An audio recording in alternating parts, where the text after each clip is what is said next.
Hello and welcome to my first Decktech. I've always wanted to make one of these videos and I figured I may as well start making them now, as I do have quite a few decks I've made. I will also begin doing more live deck brewing on my Twitch streams alongside my gaming streams. I'm not very good at gauging power levels, so these, of course, will not have a standard power level rating. Instead, they will have a rating of either trash, jank, or works, depending on their performance within my friend group. But if you have an idea of how these would play outside of my friend group, drop a comment below.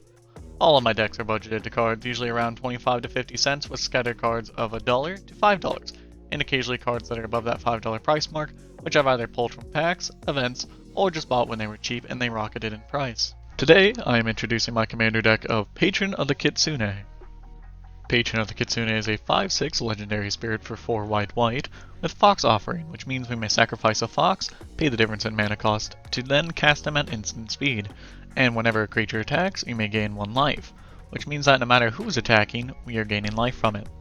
So, my idea for this deck was based around one card that I had acquired from my Queen Marchesa deck, Bloodthirsty Blade from Commander 2019. For 2, you get an equipment card that can be attached to 1 target creature an opponent controls, that has equipped creature gets +2/+0, and is goaded, meaning that it attacks each turn if able and attacks player other than us if able. With goad in mind, I searched Gatherer for white cards with goading, and to my astonishment there was only 2. One being mono white, Martial Impetus. I immediately threw these in my deck and I had decided that it would be a Pillow Fort population deck. These are of course broad categories, as a lot of these cards can be split into others, but splitting the deck into its main functions, the list is as follows: Prevention, Lifegain, Token, Enchant Creature, Ramp, Win Cons, Foxes, Removal, Card Advantage, Aggression, and Interaction/Politics. Prevention begins with Ghostly Prison effects, but on sticks: Archon of Absolution, Baird's Steward of Argive, and Windborn Muse. All of them are 4 mana with the ability of having to pay mana to attack us, warding off opponents unless they can pay the mana. Though the Windborn Muse doesn't cover Planeswalkers, it's not too important, as the only Planeswalker we will be running in this deck is also a form of protection, in the form of the Wanderer. For 4 mana, it also protects our creatures from shocks, fighting, and other forms of removal not related to the Destroy effect. It also includes a removal package of its own, as it can remove 2 threats of power 4 or more. Prevention also includes ways to protect our commander and ourselves from these effects, like Tommy of the False Hope, Hyena Umbra, Spectral Ward, and Spirit of the Hearth. With a Fog on a stick, it makes it essentially an instant you can use later on from turn 1 play. It also makes it a political tool you can use with someone else, and with its low mana cost, it's going to be very easy to recur. Hyena Umbra prevents a creature, hopefully our commander, from dying. Spectral Ward essentially cuts off everything from touching a creature except for auras, which we have plenty of, and hopefully they are ours.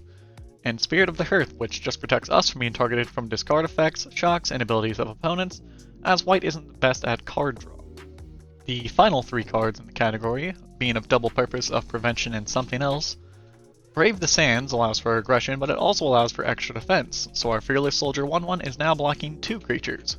Runetail Kitsune Ascendant turns to an enchantment that prevents all damage being dealt to creatures, which means our token won't die from blocking, no shocks, no fighting, and attacking is made much easier when we can get aggressive. Search Supremacist is a new card from Modern Horizons 2, but I like its design as it gives me artifacts and a way of clues, which is a mana sink and allows for desperate card draw, and it also pushes away our opponents due to the value that we get from it, and powers a creature in the deck called Shambling Suit, which we'll see again in the aggression category. Lifegain serves double purpose in this deck, allowing for abilities to activate and allows us to take attacks if we don't have the resources to block. Abilities that gain us life other than our commander are of course the Soul Sisters, Soul's Attendant, and Soul Warden, and their awkward stepfather Daxos, which for each creature that enters battlefield you gain 1 life, meaning although they don't attack immediately, we still profit from them entering the battlefield, and in terms of Daxos, only our creatures and when they die. Then we have a card similar to our commander, Path of Bravery, which buffs our creatures as long as our life total is higher than 40, and for every creature that attacks we gain 1 life, which is essentially our commander again.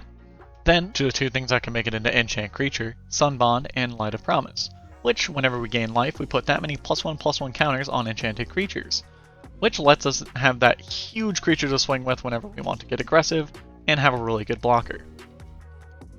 Beginning the token generation are the cards Angelic Accord and Griffin. With the amount of life gain abilities in the deck, it's hard not to make a creature each turn, whether it be an opponent's attack or plane of a creature, or similarly our own. Speaker of the Heavens, which also makes angels but only once per rotation, has a clause of needing 7 more life than our starting total. With the heavy enchantment theme that is common among my decks, Archon of Sun's Grace makes a Pegasus with flying each time we play an enchantment, and with Archon of Sun's Grace, they also have lifelink. Then, for just some random good generators I found ideal, Reverend Hoplite due to our high devotion on board, Murder Investigation for that big creature we make with Sunbond or Light of Promise, and Call to Copper Coast, which is honestly just going to be such a dumb card that I can't wait to play it at instant speed. Because my friends have plenty of token decks, so it's just going to be busted. Enchant Creature is a small category because they're just enchantments that are good enough or deal with the enchanted creatures.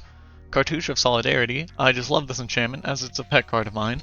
I throw it essentially in every deck that has white. +1/+1, first strike, and a 1/1 on board. Simple as that. Then do a card I wish could be in more of a commander. Kitsune Mystic, a 4-cost 2/3 that when it's enchanted by 2 auras, it flips to be Autumn Tail Kitsune Sage. That has for 1, move target enchantment that's enchanting a creature to another target creature.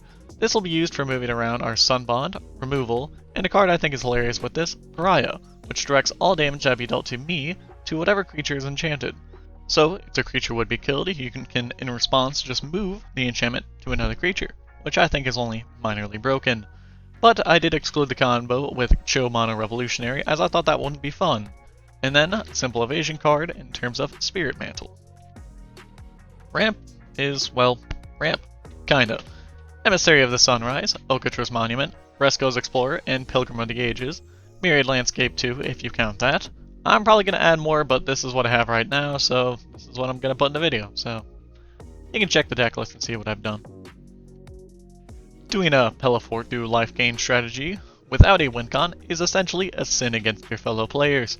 So Approach of the Second Sun, Ever a Halcyon Witness, which can be buffed by Sunbond, mind you, hint hint, and Stormherd for quote-unquote surprise combat. Things to make our commander cheaper aren't quite duds. Farfinder for mana, Filigree Familiar with card draw and life, Silverchase Fox for other people's enchantments, and Flutterfox because, well, it flies and it's a fox. Removal is heavy in this deck for things I can't answer because they'll pay the mana to attack me or things I couldn't answer in other ways. 3 board wipes because I know other people will pop off quicker, Cleansing Nova, Fumigate, and Mass Calcify. Exiling is better than Destroy, so we got Crib Swap, Elspeth Conquers Death, and Devouring Light. Then we have our enchantments which I find funny, Cage of Fans because that sounds gross as hell and it's repeatable enchantment casting, plus a Sin Striker's Will, which is another thing for big boys with lifelink, which just is extremely dumb, but I love the idea of that. With a bunch of tokens, Mentor of the Meek is a necessary include, and a pet card. Moving on, Militia Bugler, which a good chunk of our creatures have less than or equal to 2 power, so we can just pick a creature from our top cards, which is dope. Teshar, which recurs creatures when we play a historic spell, which we have quite a few of. Marshal's Anthem, which also recursion with a mana sinking need. And then with Well of Lost Dreams, which is a card draw from Lifegain. Cool, cool. Right, 2 more left. They're the fun ones, not these boring categories. Johnny's Pridemate. 2 costs, gain a life trigger separate for each creature they attack with, and Soul Sisters. Plus he's a pet card. Need I say more? Angelic Exaltation, which I think is amazing in token decks, but I haven't seen anyone using it. If you have 1 flyer but a whole lot of ground creatures, our soldiers now just dealt damage with no need for attacking. Court Street Denizen. Can't block if they're tapped, and it's triggered by our tokens too.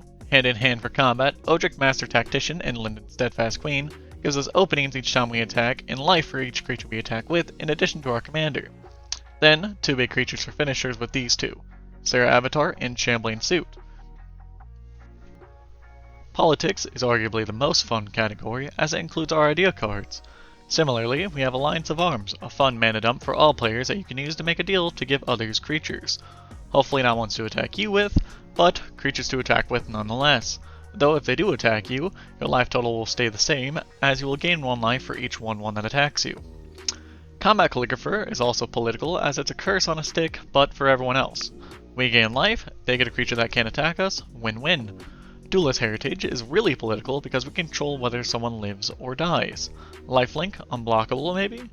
Someone might be winning, and we can just damage them even more. Lots of versatility because we can even use it on our own creatures. An include that I didn't think of until Combat Calligrapher is Jennifer's Chamber. For 2, for each non-token creature that enters the battlefield, that creature's controller makes a 1/1 mirror. We get some use out of it, but we're actually hoping our opponents can go off with it, as we're essentially immune because of our commander's ability once again. We can sit there and say that we're giving the board a hug, and it gives us targets for our dumb combos. Overall, this deck works, having gone up a few precons and always being targeted for the high life total and winning. It's a rather fun deck to pilot. Its mana curve is low, life gain is high, and the idea behind it is fun. Thank you for watching. If you'd like to subscribe, you can. Otherwise, please leave a comment pointing out anything you think was weird in this video, something I can fix. And overall, yeah, just thank you for watching.